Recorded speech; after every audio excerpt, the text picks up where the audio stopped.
नमस्कार स्टूडेंट, मैं डॉक्टर अनुपमा जायसवाल नवदीप कला वाणिज्य महाविद्यालय से। आज हम बीएड सेकेंड सेम में अधिगम एवं शिक्षण लर्निंग एंड टीचिंग CC1 में निर्माणवादी परिप्रेक्ष्य के सिद्धांत के अंतर्गत आज हम सकारात्मक एवं नकारात्मक संवेग के बारे में अध्ययन करेंगे। Positive and negative emotion. संवेगों का मानव जीवन में बड़ा महत्व है। यह मान्यता है कि संवेग मानव व्यवहार के प्रेरक होते हैं। यह ठीक है कि व्यक्ति का व्यवहार अपने बौद्धिक विकास पर आधारित होता है, किंतु कभी कभी ऐसी परिस्थितियां पैदा हो जाती हैं जबकि संवेग व्यक्ति के चिंतन एवं व्यवहार को अत्यधिक प्रभावित करते हैं। संवेगों के प्रभाव में आकर व्यक्ति तात्कालिक रुचियों और इच्छाओं पर अधिक ध्यान केंद्रित करता है और दूरगामी लक्षणों की अवहेलना कर बैठता है। इस प्रकार संवेग कभी तो बालक को कार्य करने की प्रेरणा देते हैं और कभी कार्य करने में बाधक बन जाते हैं। संवेगों का बालक के शारीरिक या मानसिक विकास पर प्रभाव पड़ता है। संवेग शब्द अंग्रेजी भाषा के इमोशन का हिंदी समानांतर शब्द है। इमोशन शब्द की उत्पत्ति लैटिन भाषा के शब्द इमोवर से मानी जाती है। इसका अर्थ होता है उत्तेजित करना, हलचल मचाना, उथल पुथल उत्पन्न करना। परिभाषाओं के आधार पर संवेगात्मक या भावात्मक विकास को निम्नलिखित रूप से स्पष्ट किया जा सकता है। जैसे कि परिभाषा वुडवर्थ ने दी है कि संवेग किसी प्राणी की गतिमान और हलचल पूर्ण व्यवस्था है। व्यक्ति को स्वयं अपनी भावनाओं में उत्तेजनापूर्ण स्थिति प्रतीत होती है। दूसरे व्यक्ति को वह उत्तेजित अथवा अशांत मांसपेशियों और ग्रंथियों की एक क्रिया के रूप में दिखाई देती है। पीटी युंग के अनुसार संवेग संपूर्ण शक्ति में तीव्र उपद्रव उत्पन्न करने वाला है, जिसका उद्गम मनोवैज्ञानिक होता है तथा जिसके फलस्वरूप व्यवहार, चेतन, अनुभूति तथा अंतराव संबंधी क्रियाएं होती हैं। अतः इन परिभाषाओं से स्पष्ट हो रहा है कि बच्चों के भाव पक्ष का विश्लेषण एवं अध्ययन किया जाए तो बालक की कल्पनाएं एवं भाव बड़े ही कोमल एवं मनोहारी होते हैं। उनमें आवश्यकता के अनुसार परिवर्तन लाना एक कठिन कार्य होता है। इसलिए बच्चों की आवश्यकता एवं उसके विभिन्न संवेगों की स्थिति को ध्यान में रखकर उनके साथ व्यवहार करना चाहिए। यहाँ बालक के भाव पक्ष के प्रमुख सकारात्मक एवं नकारात्मक संवेग का वर्णन किया जा रहा है, जो कि निम्नलिखित है। प्रेम, स्नेह। यह बालक के भाव पक्ष की प्रमुख विशेषता है। बालक मानवीय व्यवहार में उस समय स्नेह की स्थिति को प्रदर्शित करता है जब वह इस समाज में अपने आप को पूर्ण सुरक्षित पाता है। प्राय यह पाया जाता है कि बालक अपने माता पिता की अपेक्षा दादा दादी से अधिक प्रेम का प्रदर्शन करता है। इसका सबसे प्रमुख कारण है कि बालक दादा दादी के सानिध्य में अपने आप को अधिक सुरक्षित अनुभव करता है, इसलिए वह अपने प्रेम का पात्र दादा दादी को ही समझता है। बच्चे में प्रेम भावना का विकास सर्वप्रथम अपनी माता के लिए ही विकसित होता है, क्योंकि माता के द्वारा बालक की शारीरिक आवश्यकताएं पूर्ण होती हैं और बाल्यावस्था में बालक अपने स्नेह करने वालों को चूमकर या थपथपाकर स्नेह प्रकट करते हैं। दूसरा है श्रम, लेबर। श्रम भी बच्चों के भाव पक्ष की प्रमुख विशेषता है। बालक में श्रम के प्रति रुचि एवं लगाव वातावरण से प्रभावित होकर उत्पन्न होता है। बालक प्राय अपने माता पिता एवं परिवारजनों को जो कार्य करते देखता है वह उसको श्रेष्ठ और आवश्यक मानकर करने लगता है। जैसे माँ घर में प्रतिदिन सुबह उठकर झाड़ू लगाती है तथा उसका 2 वर्ष का बालक उसको प्रतिदिन देखता है। कुछ दिन बाद वह बालक झाड़ू उठाकर सफाई का कार्य करने का प्रयत्न करेगा। इससे यह स्पष्ट हो जाता है कि बालक द्वारा श्रम के उचित दृष्टिकोण को विकसित करने में वातावरण का स्थान प्रमुख होता है।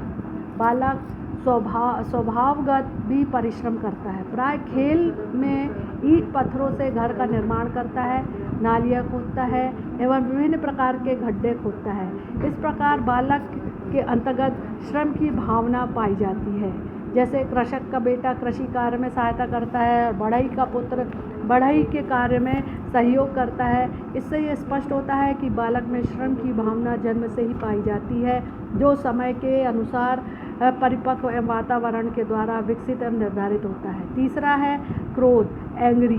क्रोध एक ऐसी आंतरिक अनुभूति है जो प्रतिकूल एवं विषम परिस्थितियों में उत्पन्न होती है।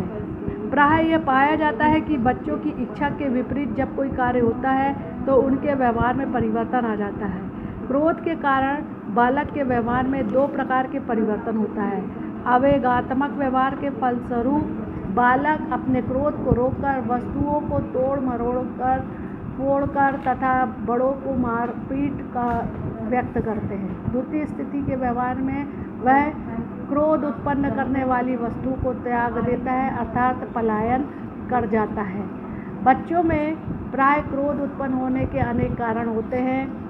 अपने साथी के द्वारा मारे जाने पर बालक अपनी क्रोध उत्पन्न होता है, जबकि कोई अपने से बड़ा व्यक्ति मारता है तो कम क्रोध उत्पन्न होता है। और बाल्यावस्था में क्रोध उत्पन्न होने के अनेक कारण होते हैं, जैसे बच्चों की शारीरिक क्रियाओं के अवरुद्ध कर देना, खिलौना छीन लेना, खेल में बाधा उत्पन्न करना, भूख प्यास एवं बीमारी आदि के कारण भी क्रोध उत्पन्न होता है। इसलिए यह आवश्यक है कि बच्चों में क्रोधित करने के कम से कम अवसर दिए जाएं। इसके लिए शिक्षक और अभिभावकों को स्वयं पर नियंत्रण रखकर बच्चों के समक्ष संतुलित एवं समायोजित व्यवहार करना चाहिए। नेक्स्ट है ईर्ष्या, जेलस। ईर्ष्या की उत्पत्ति प्राय क्रोध के संवेग से मानी जाती है। यह भावना 1.5 वर्ष के बच्चों में उत्पन्न हो जाती है। ईर्ष्या के मूल में प्राय अप्रसन्नता का भाव छिपा रहता है। जब माता पिता अपनी संतानों में से किसी एक को अधिक आदर एवं सम्मान प्रदान करते हैं तथा दूसरों को तिरस्कार से देखते हैं तो तिरस्कृत बच्चों में ईर्ष्या का भाव उत्पन्न होने लगता है। इससे वह अपने सगे भाई के प्रति ही कुलसित विचारों एवं भावना ग्रसित हो जाता है। इसी प्रकार जब बालक किसी दूसरे बालक को माता की गोद में चढ़ते हुए देखता है तो उसको ईर्ष्या होने लगती है। बालक प्राय ईर्ष्या का प्रदर्शन रोककर, क्रोधित होकर, मारपीट कर या खाना त्याग कर आदि क्रियाओं द्वारा करते हैं। नेक्स्ट है भय, फियर। भय एक ऐसी अवधारणा है जो बच्चों एवं प्रौढ़ सभी व्यक्तियों में पाई जाती है। भय की स्थिति में बालक रोने लगता है, चीखने लगता है तथा कांपने लगता है। भय की स्थिति में बालक की सांस गति मंद पड़ जाती है, हृदय की धड़कन बढ़ जाती है तथा स्वर धीमा पड़ जाता है। छोटे बालक भय की स्थिति में अपनी माता से चिपक जाते हैं तथा 5 या 6 वर्ष तक बालक प्रौढ़ व्यक्ति या अपने से बड़े के पास आकर अपने आप को सुरक्षित अनुभव करने लगता है।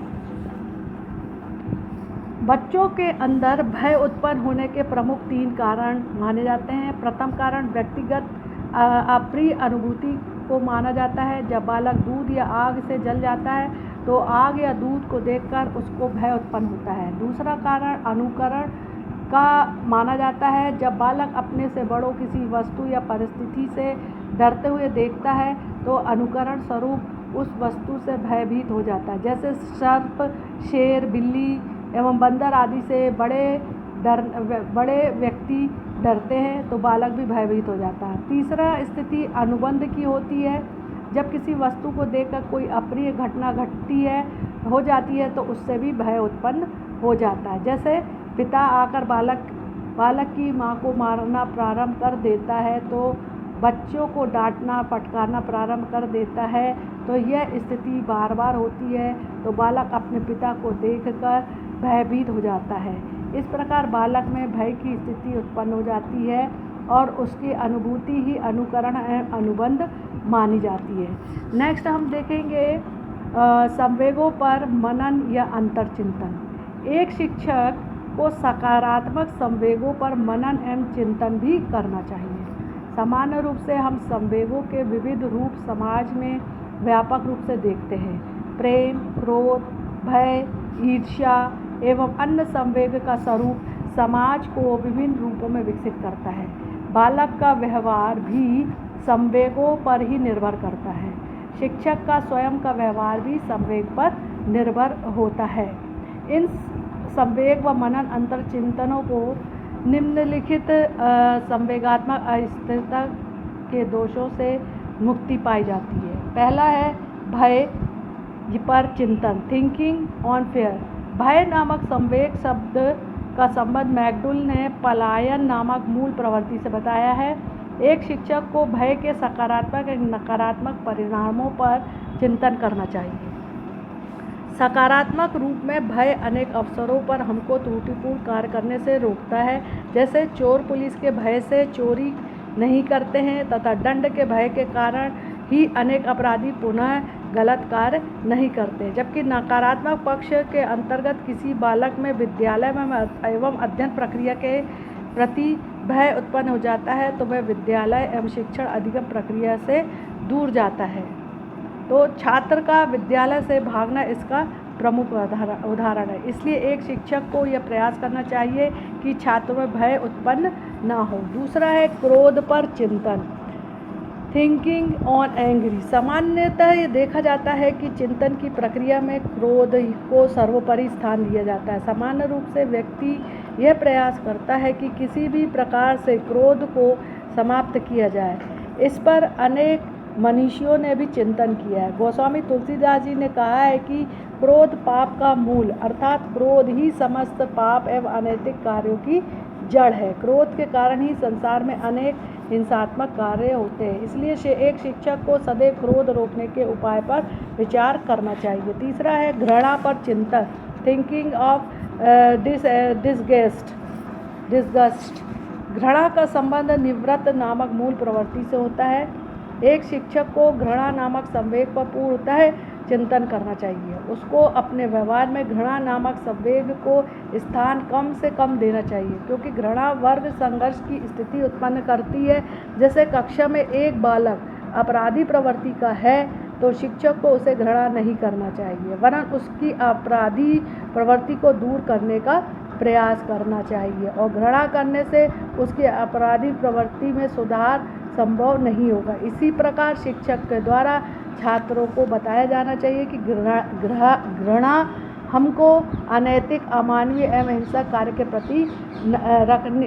प्रति रखनी चाहिए, क्योंकि ये सभी कार्य मानव के चारित्रिक, आत्मिक एवं नैतिक विकास में बाधा उत्पन्न करते हैं। वात्सल्य नेक्स्ट है थिंकिंग ऑन टेंडेंसी। वात्सल्य नामक संवेग का संबंध संतान की कामना नामक मूल प्रवृत्ति से होता है। एक शिक्षक को इस संवेग के भयावह रूप को रोकने का प्रयास करना चाहिए। जैसे संतान की कामना के लिए व्यक्ति दूसरों के बालकों की बलि दे देते हैं एवं पुत्र की इच्छा के लिए व्यक्ति पुत्रियों की हत्या गर्भ में ही कर देते हैं। इसके साथ साथ शिक्षक को यह दायित्व बनता है कि वह शिक्षार्थियों को पुत्रों की भांति प्रेम करने का प्रयास करे, क्योंकि प्राथमिक स्तर पर बालक शिक्षक के पुत्र की भांति होते हैं। फिफ्थ है करुणा पर चिंतन। करुणा नामक संवेग का संबंध शरणागति नामक मूल प्रवृत्ति से होता है। एक शिक्षक के व्यवहार में करुणा नामक संवेग का समावेश होना चाहिए। उसके कार्य एवं व्यवहार में जीव माता के प्रति दया एवं करुणा की भावना होना चाहिए। जब एक शिक्षक की शरण में उसके छात्र एवं छात्राएं अपने विकास के लिए आ जाते हैं, तब उनको शिक्षक द्वारा पूर्ण संरक्षण प्रदान करना चाहिए। फिर नेक्स्ट है कामुकता एवं चिंतन।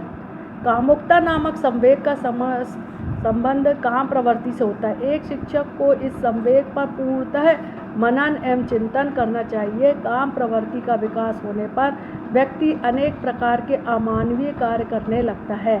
वर्तमान समय में अनेक प्रकार के बलात्कार एवं घटनाएं कामुकता के भयावह रूप का ही परिणाम है। इस पर एक शिक्षक को स्वयं अपने ऊपर विचार करना चाहिए तथा स्वयं अपने विचारों में मातृत्व की भावना को विकसित करना चाहिए।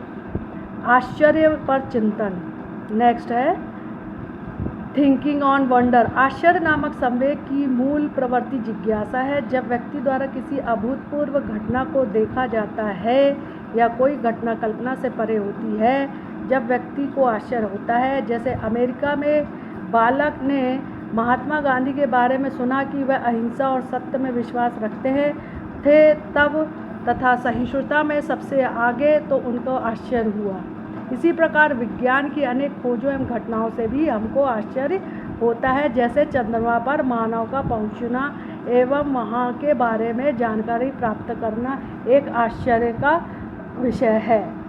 आत्महीनता पर चिंतन। आत्महीनता नामक संवेग दैन्य मूल प्रवृत्ति से संबंधित है। अनेक अवसरों पर व्यक्ति जब असफल हो जाता है तब उसके मन में आत्महीनता की स्थिति उत्पन्न हो जाती है। जैसे एक छात्र कक्षा में अनुत्तीर्ण हो जाता है तो उसके स्वभाव की चंचलता चली जाती है तथा वह सदैव उदास बैठा रहता है, क्योंकि उसके मन में कार्य के प्रति निराशा उत्पन्न हो जाती है। इसलिए एक शिक्षक को सदैव अपने कार्य एवं व्यवहार में आत्महीनता की स्थिति को उत्पन्न नहीं करना चाहिए। आत्म अभिमान पर चिंतन। आत्म अभिमान संबंध संवेग मूलतः आत्म गौरव नामक मूल प्रवृत्ति से संबंधित है। जब व्यक्ति किसी कार्य को करता है जिससे समाज में उसकी प्रशंसा होती है तो उसमें आत्म अभिमान नामक संवेग की उत्पत्ति होती है। नेक्स्ट है एकाकीपन पर चिंतन। वह संवेग सामूहिकता की प्रवृत्ति से संबंधित है। अनेक अवसरों पर व्यक्ति जब समूह एवं सामाजिक व्यवस्था से निराश होता है तो वह एकांत में रहना चाहता है। दूसरे शब्दों में, जब एक सामाजिक व्यवस्था या अपने मित्र वर्ग के प्रति अविश्वास की स्थिति में होता है तो वह अपने आप को एकांत में सुरक्षित अनुभव करता है। भूख पर चिंतन। भूख का संबंध भोजन की तलाश नामक मूल प्रवृत्ति से है। जब एक बालक द्वारा भोजन की इच्छा होती है या उसको भूख लगती है तो वह रोने लगता है तथा भोजन मिलने पर शांत हो जाता है। भूख पर चिंतन करने के लिए शिक्षक को 2 बिंदुओं पर ध्यान देना चाहिए। प्रथम, भूख के लिए भोजन की तलाश सामाजिक मानदंडों के अनुकूल हो। द्वितीय, भोजन में सात्विकता, अहिंसा एवं पौष्टिकता का समावेश हो। नेक्स्ट है 12वां पॉइंट है हमारा अधिकार पर चिंतन। एक बालक से जब पूछा जाता है कि वह किसकी पेंसिल है तो वह तुरंत बताता है कि वह मेरी पेंसिल है। यह उसके अधिकार नामक संवेग को प्रकट करता है। इसका संबंध संग्रह नामक मूल प्रवृत्ति से होता है। तो एक शिक्षक को अधिकार नामक संवेग के विकास भी संतुलित रूप से करना चाहिए। 13वां पॉइंट है कृतिभाव का चिंतन। शिक्षक को कृतिभाव नामक संवेग पर पूर्ण चिंतन करना चाहिए। इसका संबंध निर्माण नामक मूल प्रवृत्ति से होता है। एक शिक्षक को अपने कार्य एवं व्यवहार पर कृतिभाव उत्पन्न करना चाहिए। जैसे शिक्षण अधिगम प्रक्रिया में शिक्षण अधिगम सामग्री का प्रयोग बाजार से खरीदकर एक शिक्षक को नहीं करना चाहिए, वरन शिक्षण अधिगम सामग्री का निर्माण स्वयं करना चाहिए। आमोद पर चिंतन। आमोद का संबंध हंसने की मूल प्रवृत्ति से होता है। जब बालक के समक्ष कोई मनोरंजक स्थिति पैदा हो जाती है तब वह हंसने लगता है। इसलिए एक शिक्षक को अपने छात्रों के साथ हास्य विनोद भी करना चाहिए। निष्कर्ष। उपरोक्त विवेचना से यह स्पष्ट हो जाता है कि एक शिक्षक द्वारा संवेग संबंधी कार्य पर व्यापक चिंतन किया जाए तथा उनको समाज उपयोगी रूप से विकसित करने का प्रयास किया जाए। सर्वप्रथम शिक्षक को अपने कार्य एवं व्यवहार में संवेगों के संतुलित रूप का प्रदर्शन करना चाहिए। Thank you. नमस्कार।